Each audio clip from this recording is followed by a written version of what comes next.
கர்த்தருடைய பரிசுத்த நாமத்திற்கு மகிமை உண்டாவதாக.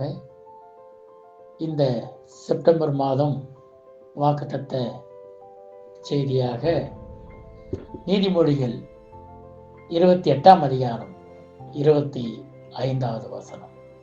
கர்த்தரை நம்புகிறவனோ செழிப்பான் என்று எழுதப்பட்டிருக்கிறது.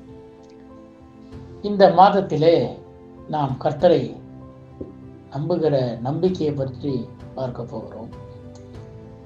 இந்த நீதிமொழிகள் எழுதின இந்த ஆசிரியர் மிக அழகாக சொல்கிறார், நீ கர்த்தரை நம்பினா நீ செழிப்பா இருப்ப. நீ கர்த்தரை நம்பினா இந்த பூமியில நலமுடன் வாழலாம். நீ கர்த்தரை நம்பினா நீ நல்லா இருக்கலாம். ஒரு நல்ல அற்புதமான ஒரு வார்த்தை. கர்த்தரை நம்புகிற எந்த மனுஷனையும் அந்த நம்பிக்கை கர்த்தர் ஒரு நாளும் வீணாக்க விடவே மாட்டார். இன்னைக்கு நம்முடைய நம்பிக்கை பல நேரங்களிலே கர்த்தர் மேலில் இல்லாமல் போய்விடுகிறது. நாம் பலவிதமான காரியங்கள் எல்லாம் நம்புறோம் பாருங்க. நிறைய விஷயங்கள் நம்புறோம். நம்ம எல்லாத்தையும் நம்புவோம். சொல்லுவோம் பாருங்க, நான் அவரை நம்பினேங்க, அவர் ஏமாத்திட்டு போயிட்டேன். நான் அவங்கள நம்பினேன், என்னை அவங்க ஏமாத்திட்டான். நாம் எவ்வளவுதான் வேதாகமத்தை நாம் வாசித்தாலும் கூட பல நேரங்களிலே நம்முடைய நம்பிக்கை கர்த்தர் மீது இல்லாமல் போய்விடுகிறது. அநேக விஷயங்களை நாம் நம்புகிறோம், அநேக காரியங்களை நான் நம்புகிறோம். பைபிள் சொல்கிறது, சங்கீதம் 118ஆம் சங்கீதம் 8வது வசனத்திலே, மனுஷனை நம்புவதை பார்க்கிலும் கர்த்தர் பேரில் பற்றுதலாய் இருப்பதே நலம். ஆண்டவர் பலமுறை அவருடைய ஜனங்கள் அவரை நம்பி வாழ வேண்டும் என்று ஆண்டவர் விரும்புகிறார், எதிர்பார்க்கிறார் கூட. ஏனென்றால் நாம் அவருடைய பிள்ளைகள், நாம் அவரை எவ்வளவு நம்புகிறோம் என்பதை அவர் எதிர்பார்க்கிறார். விசுவாசம் என்பது என்ன என்பதை பற்றி எபிரேயர் 11ஆம் அதிகாரத்திலே 1வது வசனங்கள் விதமாக போடப்பட்டிருக்கிறது. விசுவாசமானது நம்பப்படுகிறவைகளின் உறுதி, காணப்படாதவைகளின் நிச்சய விசுவாசம். ஆனா நம்பிக்கை என்பது என்ன? தேவன் மீது நாம் உறுதியாக அவரை தவிர, அவரையே சார்ந்து, அவரே எதிர்பார்த்து, அவரே எனக்கு எல்லாம் செய்வார், அதுதாங்க நம்பிக்கை. பல நேரங்களில் நாம் கர்த்தரை நம்பாமல் மனிதர்களை நாம் நம்புகிறோம். இந்த மனிதனிடத்துல பணம் இருக்கிறது, இவர் செல்வ செழிப்பா இருக்கிறார், இவர் எனக்கு நிச்சயம் செய்வார் என்று அவரை நம்பி இருக்கிறோம். ஆனா நம்ம சொல்றோம் யாரையும் நம்பல, கர்த்தரை தான் நம்புறோம் அப்படின்னு. ஆனா பல நேரங்களிலே இந்த பூமியில வாழ்கிறபடினாலே மனிதர்களை நாம் பல நேரங்களிலே நம்பி விடுகிறோம். ஆனால் பைபிள் சொல்கிறது, மனுஷனை நம்புவதற்கு அவன் ஏமாத்திரம், நாசியிலே சுவாசம் உள்ள எந்த மனுஷனையும் நம்பாதீர்கள். நான் சொல்றேன், நீங்க கர்த்தரை நம்பினீங்கன்னா எந்த மனுஷனும் உங்களுக்கு சகாயம் செய்யும், உதவி செய்யும். கர்த்தர் யாரை கொண்டாயிலும் நம் நம்பிக்கையை அவர் அங்கீகரிப்பார், ஆசீர்வதிப்பார். ஆனால் மனுஷனை நாம் நம்பினால் நாம் கைவிடப்பட்டு போய்விடுவோம், ஏமாந்து விடுவோம். அல்லது சொல்லுவாங்க பழமொழி, நடு ஆத்துல விட்டுட்டு போயிட்டான். எங்க விட்டு போயிட்டான்? நடு ஆத்துல விட்டுட்டு போயிட்டான். உன்னெல்லாம் நம்பினா அவ்வளவுதான்டா, உன்னெல்லாம் நம்பினா அவ்வளவுதான். அநேக சம்பவங்களை நாம் பார்த்திருக்கிறோம். ஆனாலும் நாம் பல நேரங்களிலே மனிதர்களை நம்பி விடுகிறோம். ஊழியமாக இருக்கட்டும், யாரை நம்பாதீர்கள், யாரை நம்பி ஊழியத்தை ஆரம்பிக்காதீர்கள். இவர் ரொம்ப நல்லா உதவி செய்வாருன்னு நினைச்சேன், ஊழியத்தை ஆரம்பிச்சேன். இல்லை இல்லை, உங்களை அழைத்தவரை நம்புங்கள். உங்கள் ஊழியம் நல்லா இருக்கும். உங்கள் வாழ்க்கைக்கு எங்களுக்கு அவங்களாம் உதவி செய்வாங்கன்னு நினைச்சேன். இல்லை இல்லை, யாரும் இல்லை, கர்த்தர் தான் நமக்கு. அல்லேலூயா. ஆக இந்த நாளிலே வேதம் சொல்கிறது, மனுஷனை நம்புவதை பார்க்கலும் கர்த்தர் பேரில் பற்றுதலாய் இருப்பதே நலம். கர்த்தரை பற்றி கொள்ளுங்கள், அது நல்லது. நீங்க நல்லா இருப்பீங்க. கர்த்தர் நம்புறவங்கள ஆண்டவர் ஒரு நாள் கைவிட மாட்டார். ஏனென்றால் அவர் கர்த்தர், அவர் மாறாதவர் என்று சொல்லப்பட்டிருக்கிறது. அவர் ஒரு நாளும் மாற மாட்டார். நீதிமொழிகள், அதே நீதிமொழிகள்ல 11ஆம் அதிகாரம் 28வது வசனம் சொல்கிறது, தன் ஐஸ்வர்யத்தை நம்புகிறவன் விழுவான், நீதிமான்களோ துளிரை போல தழைப்பார்கள் என்று சொல்லப்படும். நீதிமொழிகள் 11:28. தன் ஐஸ்வர்யத்தை நம்புகிறவன் விழுந்துருவான். நிறைய பேர் எப்படின்னு கேட்டீங்கன்னா, தனக்கு இருக்கிற ஆஸ்தியின் மீது, தனக்கு இருக்கிற பணத்தின் மீது ஒரு நம்பிக்கை வைப்பாங்க. எனக்கு எல்லாம் இருக்குதுங்க. நாம் புதிய ஏற்பாட்டில் கூட இயேசு கிறிஸ்து ஒரு சம்பவத்தை ஒரு உதாரணமாக ஒரு ஊமையாக சொல்கிறார். ஒரு மனுஷன் அதிகமாக சம்பாதித்து பிரயாசப்பட்டு எல்லாவற்றையும் சேகரித்து தன் ஆஸ்தியின் மீது அவன் நம்பிக்கை வைத்து சொல்கிறான், உன் ஆத்துமாவே நீ வாழ்ந்து சுகித்து, உனக்கு தேவையான எல்லாம் நான் சேர்த்து வச்சுட்டேன். இனி அவனுக்கு ஒரு கவலை. அவன் நினைச்சிட்டான், இந்த ஆஸ்தியெல்லாம் நம்மளை காப்பாற்றிடும், நம்மளை வாழ வச்சிடும், நம்ம இந்த ஆஸ்தினால நல்லா இருந்தலாம். ஆண்டவர் சொல்றார், மதிக்கேடனே, இன்று இரவு உன் ஆத்மா உன்னை விட்டு எடுபடுமாகில் நீ சேர்த்து வைத்தவைகள் யாருடையவைகள் ஆகும்.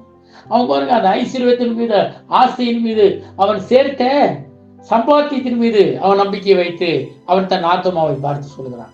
அப்பொழுது ஆண்டவர் சொல்கிறார், இன்று இரவு உன் ஆத்மா உன்னை விட்டு எடுபடுமாகில். பிரியமானவர்களே, நாம் ஐஸ்வர்யத்தையும் சாரக்கூடாது என்று ஆண்டவர் நம்மை எதிர்பார்க்கிறார். அடுத்ததாக சங்கீதம் அதே 118 9 விதமாக சொல்கிறது, பிரபுக்களை நம்புவதை பார்க்கிலும் கர்த்தர் பேரில் பற்றுதலாக இருப்பது நலம். நம்ம பல நேரங்களில் நம்ம ராஜாக்களை, அமைச்சர்களை, அதிகாரிகளை நம்ம நினைக்கிறது உண்டு. எனக்கு தெரிஞ்ச எங்க மாமா ஒருவர் அமைச்சராக இருக்கிறார், அவரெல்லாம் பார்த்துக்க மாட்டாங்க, செய்ய மாட்டேன். நீ தேவனுடைய பிள்ளையா இருக்கிறதுனால யாரையும் பிரபுவே நம்பக்கூடாதுங்கிறதுங்க பைபிள்.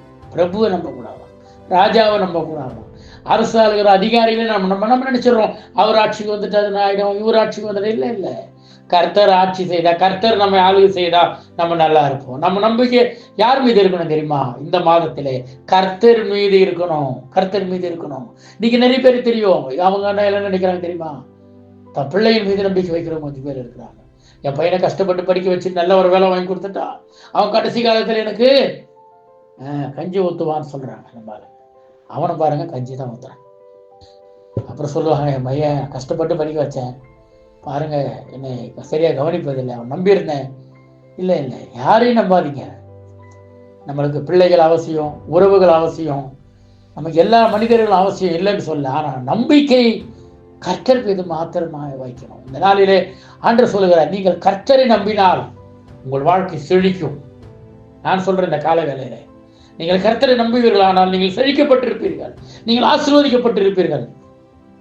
நிறைய வார்த்தைகள், நிறைய வசனங்கள் இருக்கிறது, ஆனால் நாம் அவைகளை பார்ப்பதற்கு நேரம் இல்லை. அதனால கர்த்தரை நம்புகிறதுனால் ஏற்படுகிற ஒரு சில ஆசீர்வாதங்களையும் நாம் பார்ப்போம்.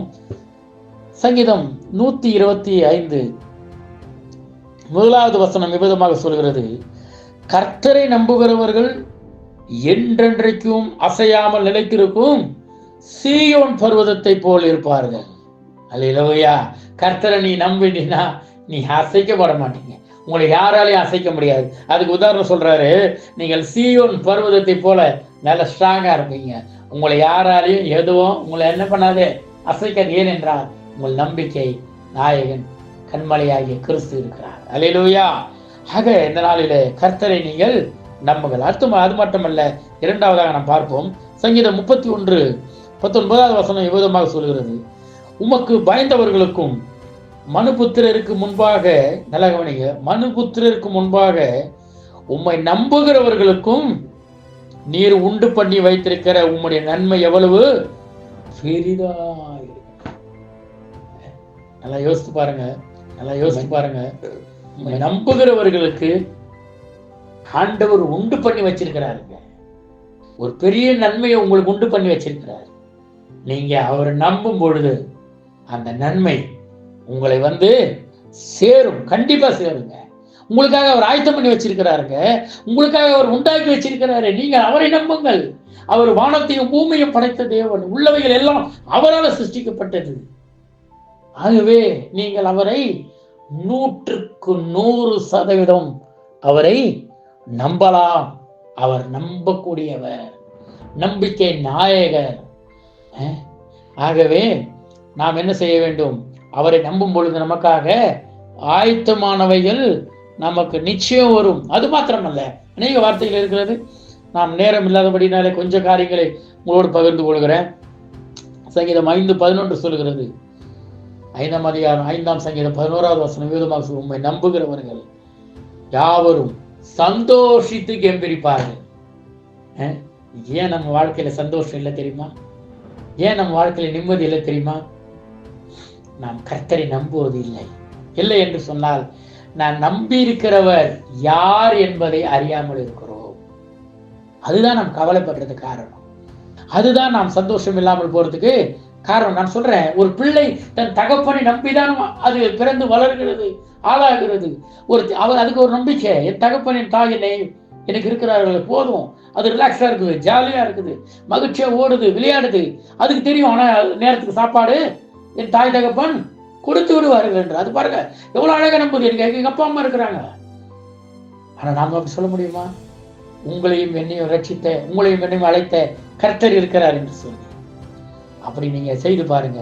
நீங்க உங்களுக்கு நம்பிக்கை சந்தோஷமா இருக்கும். உங்கள் வாழ்க்கையில் எதுக்கும் நீங்க கவலைப்பட மாட்டீங்க, எதுக்கும் நீங்க சோர்ந்து போக மாட்டீங்க, எதுக்கும் நீங்க ஏமாந்து போக மாட்டீங்க, எதுக்கும் கைவிட மாட்டீங்க. ஏனென்றால் நம்பிக்கை நாயகன் கண்மலையாகி கிறிஸ்துவை நீங்க நம்பி இருக்கிறபடினார், அந்த கர்த்தரை நம்பி இருக்கிறபடினார் ஒரு நாள் உங்களை அவர் கைவிடும். கர்த்தரை நம்புகிறவனுக்கோ கிருபை சூழ்ந்து கொள்ளும். அநேக வாக்குத்தத்த வார்த்தைகள் கர்த்தரை நம்புகிறவர்களுக்கு இருக்கிறது. யோபு என்ற பக்தன் நிவேதமாக சொல்கிறார், அவர் என்னை கொன்று போட்டாலும் நான் அவர் மேல்தான் நம்பிக்கை இருப்பேன். இதனால எத்தனை பேர் சொல்ல முடியும், இந்த மாதம் ஆண்டவரே என் வாழ்க்கைக்கு தேவையான எல்லாவற்றிற்காகவும் நான் உண்மையே நம்பியிருப்பேன், எனக்கு தேவையான சகலவற்றையும் தர நீர் வல்லவர். ஆண்டவரே, நான் இதுவரை மனிதனை நம்பி அல்லது அதிகமா நேசித்தவர்களை நம்பி நான் ஏமாந்திருந்தா என்னை மன்னிச்சிடுங்க. இனிமேல் என் நம்பிக்கை நீர் தான் ஆண்டவரே. சொல்லுவோம், கர்த்தர் நிச்சயமாய் உங்களை ஆசீர்வதிப்பார். ஆமென். கர்த்தாவே, உம்மை நம்பினவர் வெட்கமடைவதில்லை. உமக்காக காத்திருப்போர் சோர்ந்து போவதில்லை. வல்லவரே, செயல்களில் வல்லவரே, சொல்வதிலும் செய்வதிலும் முரண்பாடற்றவரே. வல்லவரே, செயல்களில் வல்லவரே, சொல்வதிலும் செய்வதிலும் முரண்பாடற்றவரே. மிகுவேல் இஸ்ரவேல் என் நம்பிக்கையானவரே, நம்பிடும் யாவருக்கும் நீர் அரணாய் நிற்பவரே. மிகுவேல் இஸ்ரவேல் என் நம்பிக்கையானவரே, நம்பிடும் யாவருக்கும் நீர் அரணாய் நிற்பவரே.